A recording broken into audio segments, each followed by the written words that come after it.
اور ایک حشر کا دن جس کو عالم آخرت کہتے ہیں.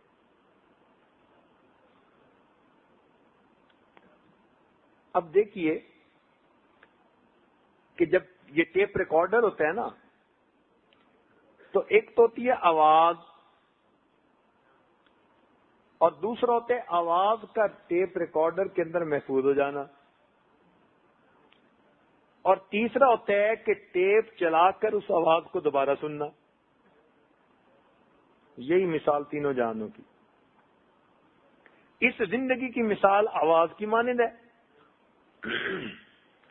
برزخ کی مثال اس آواز کے ٹیپ میں محفوظ ہو جانے کی ہے، اور آخرت کی مثال اس کے ری پلے ہونے کی ہے. اللہ تعالیٰ اسی کو ری پلے کر دیں گے.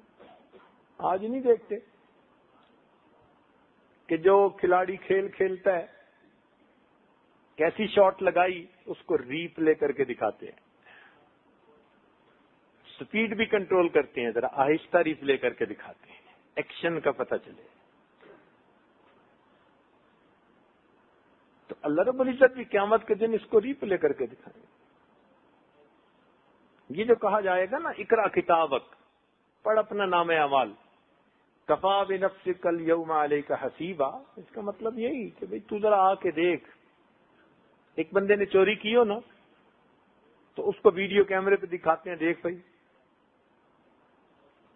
تو پھر کسی اور ثبوت کی ضرورت نہیں ہوتی، وہ تسلیم کر لیتا ہے. اسی طرح انسان کے سامنے اس کی زندگی کو ری پلے کر دیا جائے گا، کسی ثبوت کی ضرورت ہی نہیں رہے.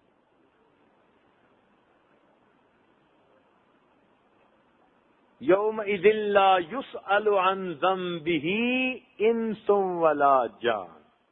دیکھا قرآن کیسی سچی سچی گواہیاں دے رہا ہے. وہ ایسا دن ہوگا کسی انسان اور جن سے اس کے گناہ کے بارے میں پوچھا ہی نہیں جائے گا. کیوں؟ یعرف المجرمون بسیماہم، وہ اپنے چہروں سے ہی پہچان لیے جائیں گے. فیؤخذ بالنواصی والاقدام، بالوں سے پکڑیں گے اور پاؤں میں ان کے بیڑیاں ڈالیں گے.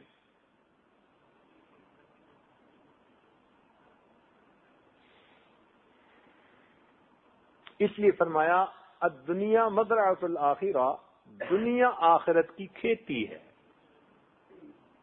جو بوئیں گے وہی کاٹیں گے. گندمت گندم برویت جو دے جو، از مکافات عمل غافل مشاؤ. جو گندم بوتا ہے وہ گندم کاٹتا ہے، جو جو بوتا ہے وہ جو کاٹتا ہے. آج جو بوئیں گے کل وہی کاٹیں گے. کبھی نہیں ہوتا کہ کیکر بوئے اور اوپر سیب لگ جائیں. ہم اگر گناہ کے آج پودے بوئیں گے تو کل قیامت کے دن نیکیوں کے پھل نہیں کاٹ سکتے.